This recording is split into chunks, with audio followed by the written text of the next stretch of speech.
Conociendo el multiverso Marvel, cronología de X-Men Días del Futuro Pasado, parte 2.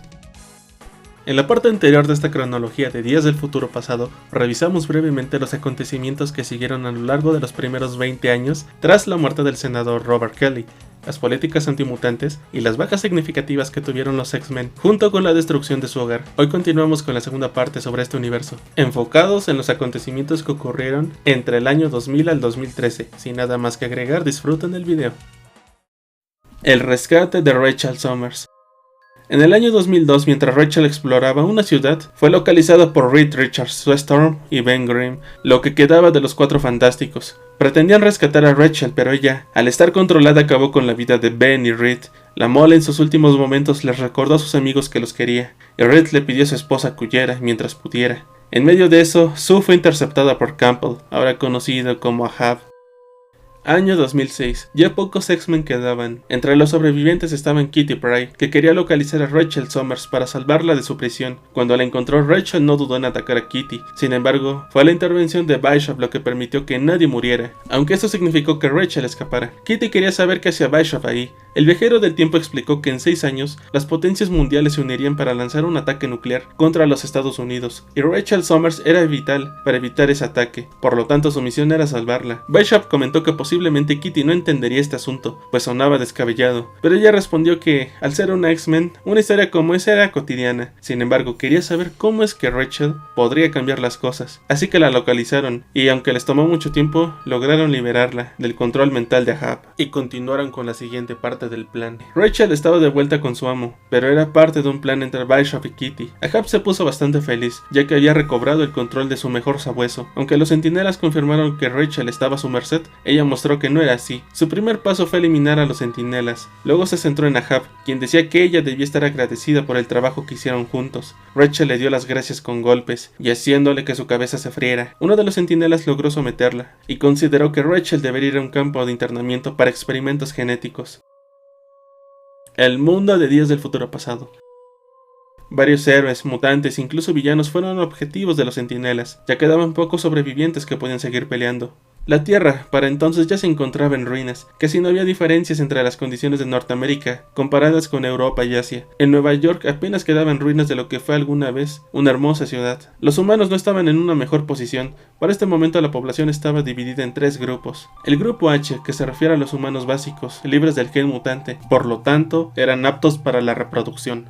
El grupo A, término para los humanos anómalos, es decir, personas que tenían el potencial de portar el gen mutante, por lo tanto no podrían reproducirse. Y por último el grupo M. Este por supuesto era para los mutantes, quienes podían ser perseguidos y exterminados sin piedad. No solo se les negó el derecho a la reproducción, prácticamente quienes nacen como mutantes son criminales, condenados a vivir en instalaciones del gobierno, esperando el día de su muerte. Pero había excepciones, mutantes útiles para los centinelas. Uno de los pocos personajes que había sobrevivido para este punto fue Hulk, el único médico de un campo de control en Queens, Nueva York. Él era supervisado constantemente por agentes antimutantes, mientras Banner atendía a enfermos, tanto humanos como mutantes. La última vez que fue visto el Gigante Esmeralda fue cuando escapó de su prisión, después de haber hablado con un paciente que tenía cáncer. Nadie pudo detener a Hulk, hizo un desastre en Nueva York, eliminó a varios centinelas y aterrizó sobre una carreta de correos. Al final decidió ir al cementerio donde estaba enterrada su esposa, Betty Ross. Fue rodeado por el ejército, y Bruce fue apresado una vez más. Sin embargo, cuando aterrizó en el sitio de correos dejó una serie de cartas para la hija de su paciente, a quien le habían negado el derecho a enviarle algo. Banner se lo contó a su paciente, quien finalmente pudo descansar en paz. La persecución del futuro. En el año 2008, el mundo es simplemente aterrador. En este año contemplamos bajas en los X-Men originales. Por ejemplo, Banshee fue alcanzado por el armamento de un centinela. Su cuerpo se desplomó cerca de sus compañeros, que huían de los robots. A estas alturas solo quedaban con vida Coloso, Kitty Pryde, sus hijos Charles y Jean Rasputin, Cíclope y Ángel. Este último sería atrapado por un centinela, y en una escena perturbadora lo partió separándolo de las alas. Cíclope solo pudo oír el último grito de su amigo. En sus últimos momentos decidió tomar un arma y convertirse en una distracción para los centinelas, para salvar a sus amigos. Lo cumplió, pues el centinela lo tomó y lo lanzó contra un pedazo de edificio que lo atravesó. Las últimas palabras de Scott fueron que el sueño para los mutantes aún era posible. Inspirados en el peor momento, los hijos de Coloso y Kitty decidieron que ya era hora de dejar de correr y empezar a defenderse. Eran solo niños de 8 años daños, pero no pelearon mal. Sin embargo, no fue suficiente. El centinela que derribaron utilizó su brazo y fulminó a los niños. Sus padres, aunque trataron de rescatarlos, no pudieron reaccionar con la suficiente velocidad. Solo pudieron contemplar los restos de lo que fueron sus hijos. Aunque Coloso estaba cansado, quería vengar la muerte de sus hijos. Estaba listo para la última batalla, pero Kitty intervino. Al final ambos se rindieron. La cruzada de Wolverine. En el año 2009, los últimos X-Men estaban en un centro de internamiento en Nueva York. Rachel Summers y Franklin retomaron su relación. Él la perdonó por lo que le hizo a sus padres. Después de todo, fue a Hap quien la controlaba. Este año es crucial. En primer lugar, varias partes del mundo habían sido azotadas por cambios climáticos, que cobraron miles de vidas, y una mutante estaba detrás de todo, pero aquella mujer la habían dado por muerta y pocos sabían de quién se trataba. En la ciudad de Los Ángeles se estableció Júbilo con otros camaradas. Habían burlado ser detectados por los centinelas hasta que eventualmente los descubrieron. Creyó que había llegado a su fin, pero los centinelas fueron derrotados por un campo electromagnético. Así es, Magneto intervino. Se le creía muerto desde hace bastante tiempo. Su intención era localizar a Wolverine para que lo ayudaran en una misión. Júbilo no quería ayudar a Magneto, pues consideraba que si el mundo terminó así fue por su culpa. Además, él había hecho bastante daño a Wolverine cuando le arrancó su esqueleto de adamantium. Al final ambos decidieron formar esta incómoda alianza. Júbilo se despidió de su novio, Tomás, alias Synchro, y de su amigo Sanguijuela. Como el mundo atravesaba una crisis climática, las tormentas eléctricas eran demasiado intensas para que cualquier nave pudiera pilotar en los cielos, pero Magneto se las arregló. Mientras Magneto y Júbilo viajaban rumbo a Rusia, en Washington DC, el barón Helmut Zemo se presentaba ante los maestros moldes, la trinidad que gobernaba todo. Zemo era un comandante de este régimen, dirigía militares y a los Thunderbolts para cazar mutantes. Los centinelas le encomendaron localizar a Magneto. Aunque no le agradaba recibir órdenes de estas máquinas, no tenía más opción que seguir sus instrucciones. En paralelo, Wolverine estaba en Rusia, buscaba una persona que había dado por muerta. Su nombre era Miko, una niña a la que él había decidido proteger hasta el día que se enteró sobre su muerte. Sin embargo, en esos años recibió noticias de avistamientos de quien creía fallecida. Fue a investigar, pero fue interceptado por la mano, que contaba con un psíquico capaz de vencer a Wolverine, y estaba acompañada de una mercenaria llamada Midnight. El viaje fue largo, y cuando llegaron Magneto y Júbilo a Rusia, habían perdido el rastro de Logan. Sin embargo, ellos no sabían que en realidad Logan estaba cerca de ellos, y no era amigable. Su mente había sido alterada y parecía actuar como un animal salvaje. Solo Magneto podía neutralizar a Logan. Los responsables de convertirlo en una bestia fueron Psylocke y Shinobi Shaw. Para recuperar la mente de Logan, Magneto y Júbilo viajaron a una isla cercana a la India. Su destino fue en una casa que tenía la arquitectura de un edificio europeo del siglo XIX, y quien la atendía era una señora. Se presentó ante los forasteros. Magneto pidió que detuviera la ilusión, pues se trataba de Emma Frost, y el lugar se convierte en una sala llena de computadoras y mapas, fría y estéril como es la realidad. Emma Frost saludó a Júbilo, a quien le sorprendió ver que ya había crecido, pero ella no devolvió el saludo. Quería que sanara la mente de su amigo. Pese a que Logan parecía indefenso, Magneto en ningún momento bajó la guardia y comenzó a reparar la mente de Wolverine. Esta experiencia fue como entrar a una sala con piezas de rompecabezas gigantes, y cada una de esas piezas representaba acontecimientos, personas que él quiso y aquellos que detestó, y Emma logró hacerlo. Ella logró ordenar los recuerdos de Logan y devolverle su racionalidad. Era como si despertara de un sueño. Por ello no dudó en lanzarse contra Magneto. Solo Júbilo pudo detenerlo. Entonces Magneto le pidió ayuda a Logan. Él quería saber por qué debían ayudarlo, y Magneto le reveló la verdad. El mundo estaba en una crisis climática porque habían convertido a su hija, a quien creía muerta, en una fuente de energía capaz de alterar la realidad.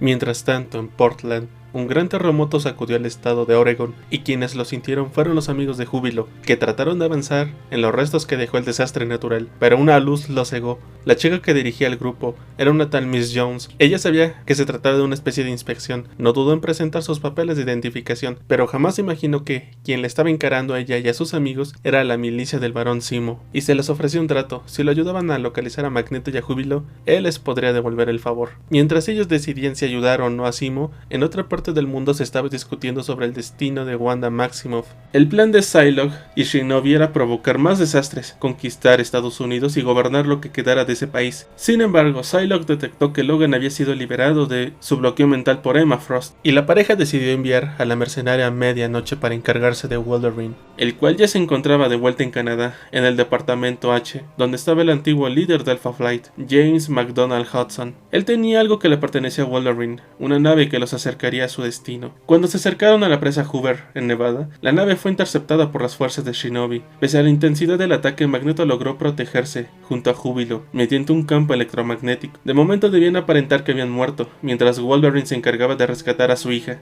Logan logró infiltrarse con éxito a donde estaba atrapada Wanda. Cuando estaba a punto de salvar a su amiga, fue interceptado por Midnight, quien reveló su identidad. Se trataba de Miko, la protegida de Wolverine. Ella aprovechó la confusión de Logan para neutralizarlo con veneno. Sin la intervención de Wolverine, el motor del cataclismo se encendió, provocándole de nuevo un terrible sufrimiento a Wanda. Sin importar cuánto gritase, ellos no detendrían la máquina. La máquina estaría a toda potencia, provocando de nuevo cambios climáticos que comenzaron a cobrar la vida de cientos de inocentes, e incluso dejaron a algunos centinelas fuera de combate. Shinobi y Psylocke celebraron, convencidos de que pronto gobernarían los Estados Unidos. Jamás imaginaron que Miko en realidad conspiraba contra ellos.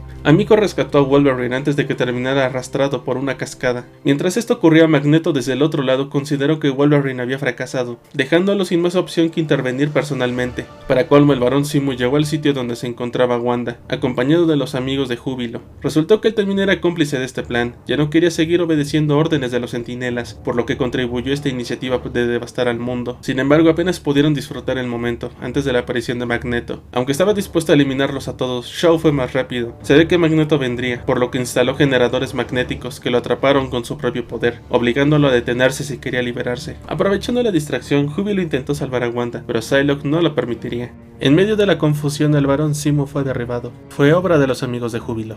Estos se liberaron. El novio de Júbilo interceptó al Barón Zemo con un terrible ataque mental. Esto fue posible porque su poder consiste en reflejar los poderes de otros. En este caso fueron las habilidades de Psylocke. Antes de que ella pudiera reaccionar, sus poderes dejaron de servir, y la razón fue el otro amigo de Júbilo, el que apodaban Sanguijuela. Finalmente, Wolverine y Miko se unieron a la batalla y lograron liberar de una vez por todas a Wanda. Sin embargo, Shaw quería luchar hasta el último momento. Shaw no se iba a quedar de brazos cruzados. Activó su intangibilidad para deshacerse de Wolverine, pero quien recibió el daño fue Miko. Antes de que Shaw pudiera rematar a la chica, le reclamó a Logan por sabotear sus planes, ya que casi acababan con el poder de los centinelas, pero su rival respondió que, si debían de elegir entre los centinelas y él, los armatostes eran una mejor opción, y sin que pudiera reaccionar, Shaw fue atacado por una corriente magnética. Magneto pudo ser liberado gracias a Miko. En paralelo, Wanda utilizó parte de su poder para detener el generador de cataclismos, apagando la máquina para siempre. Shaw se volvió intangible una vez más, pero fue su mayor error. Al ser golpeado por las ondas magnéticas, Magneto pudo controlarlo desde sus átomos. Así dispersó el cuerpo y la mente de Shaw, eliminándolo por completo, pero eso lo distrajo. Bajo tantos ataques, la base comenzó a colapsar y una viga cayó sobre Magneto. Después de poner a salvo a Wanda y a sus otros compañeros, Wolverine regresó por él. Después de todo, había prometido que padre e hija se reencontrarían. Wolverine logró rescatar a Magneto, pero el agua de la represa los atrapó. Aún así, no fue su fin. Usando lo último que le quedaba de su energía, Magneto salvó a Logan y logró llevarlo hacia la nave de escape. Días después, en el refugio de Emma Frost, Magneto estaba finalmente con su hija. Magneto estaba en silla de ruedas, sería incapaz de volver a caminar. Wanda había sufrido muchísimo por los experimentos realizados en ella, y sabía que ya no le quedaba mucho tiempo. Aún así, le dijo a su padre que todavía podía cambiar el mundo, que aún podía marcar la diferencia, y entonces Wanda Maximoff dejó este mundo. Poco después, Miko y Wolverine también encontrarían tiempo para hablar. Ella le contó que al ser protegida del Samurái de Plata, al convertirse en emperador, decidió crear una mentira para proteger a Miko.